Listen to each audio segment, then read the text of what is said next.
जय हिंद बच्चों, कैसे हैं आप लोग। विश्वास है आप सब बहुत अच्छे होंगे।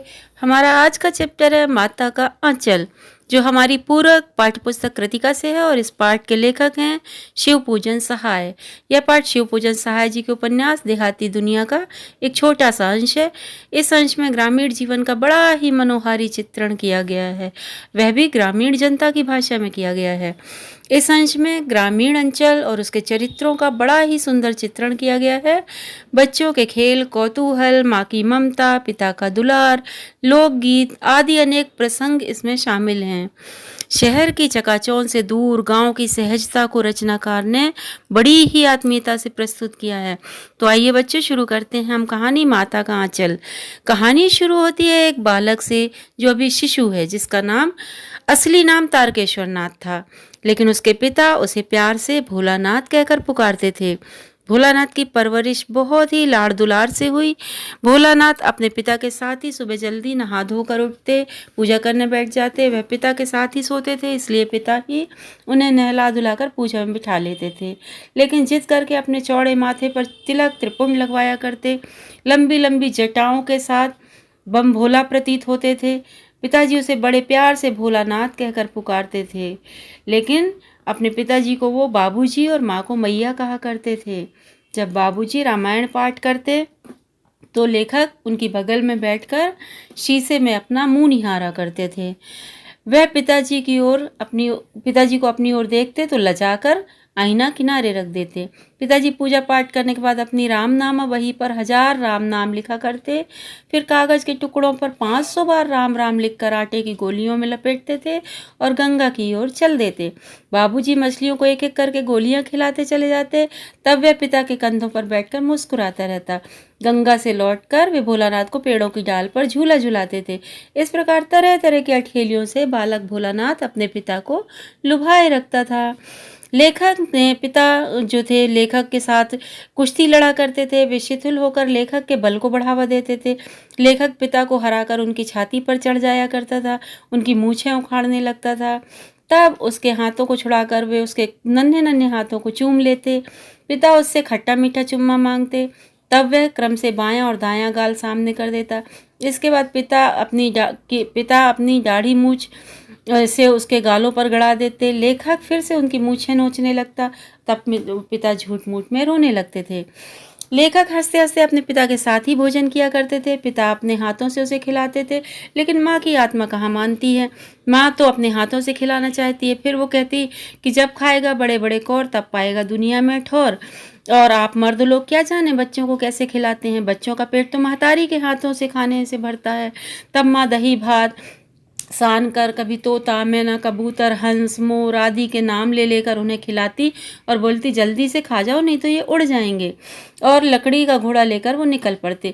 मैया जबरदस्ती पकड़ पाती जब भी, तो उन्हें चुल्लू भर कड़वा तेल डालकर फूलदार लट्टू बनाकर बालों में उसे कन्हैया बनाकर बिंदी चोटी गूंथ कर बिंदी लगाकर उसे फूलदार लट्टू रंगीन कुर्ता धोती पहनाकर भेजती। लेखक सिसकते सिसकते माँ के हाथों से छूट पाते तो बाहर निकलते।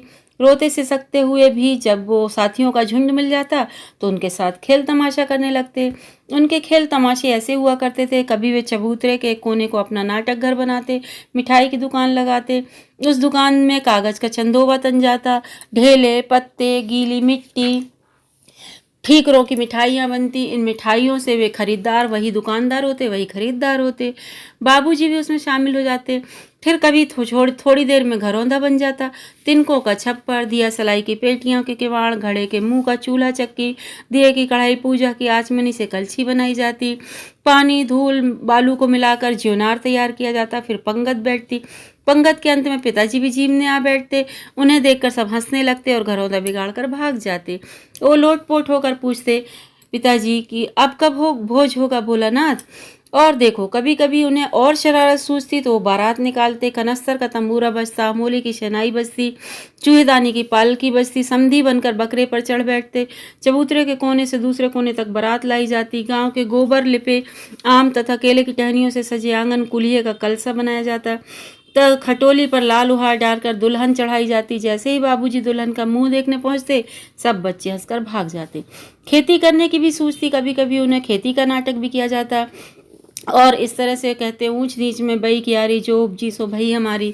फिर फसल को उगाकर एक जगह रख दिया जाता, रौंदा जाता, मिट्टी के दिए को तराजू बनाकर फसल तोली जाती। इसी बीच बाबूजी आकर पूछते, इस साल की खेती कैसी भई भोलानाथ। इस तरह से वो लोग तरह तरह के खेल खेलते। और एक बार वो दूल्हे के आगे जाती जाती पालकी को निहारने लगते और उसे चिढ़ाने लगते। घोड़े के मुंह जैसे वर उन्होंने ऐसा कभी नहीं देखा था। उन्होंने उसे बहुत चिढ़ाया और इस चिढ़ाने की आदत की उन्हें अच्छी खासी सज़ा भी मिली। एक दिन आंधी आई, जोर की बारिश हुई, बिजली कौंधने लगी, हवा सनसनाने लगी, पेड़ झूमने लगे। तभी पेड़ों की जड़ से कुछ बिच्छू नजर आए। सब बच्चे भाग गए। भागते भागते रास्ते में मूसन तिवारी मिल गए। मूसन तिवारी को चिढ़ाने लगे, वो बुढ़वा बेईमान मांगे करेला का चोखा। और सारे बच्चों ने ये दोहराना शुरू कर दिया। बैजू तो सबसे बड़ा था, वो तो भाग गया, लेकिन लेखक पकड़ा गया और लेखक को लेकर वे स्कूल पहुंच गए। और जैसे ही बाबूजी को पता चला कि गुरुजी ने उसे मारा है, तो वो उसे गोद में लेकर पुचकारने लगे और आकर गुरुजी से चिरौरी करके लेखक को घर लेकर चले। लेकिन रास्ते में फिर साथियों का झुंड मिल गया और फिर शुरू हो गया उनका वही राग सुर आलापने का काम।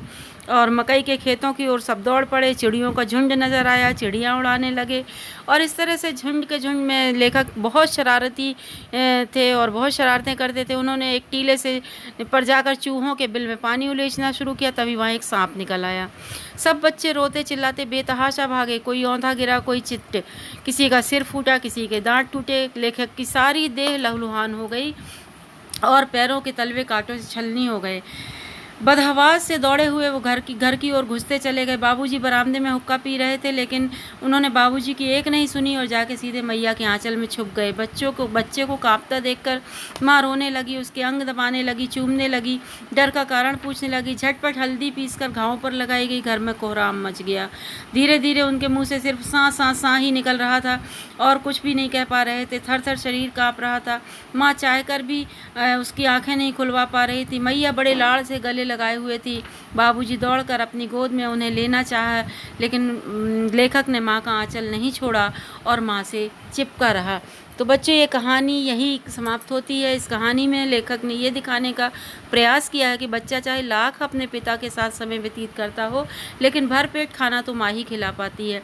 बच्चा अपने पिता के कितने भी निकट क्यों ना हो, लेकिन विपत्ति आने पर उसे माँ की गोद ही याद आती है और माँ की गोद में ही सुरक्षा महसूस होती है। इसलिए इस कहानी का शीर्षक माता का आंचल रखा गया है।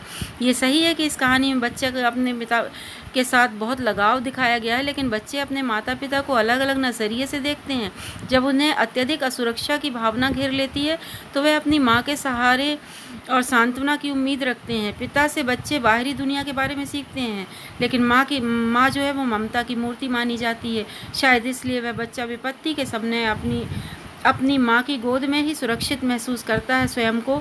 तो बच्चों, उम्मीद है आपको ये चैप्टर अच्छी तरह से समझ में आया होगा। धन्यवाद, शुक्रिया।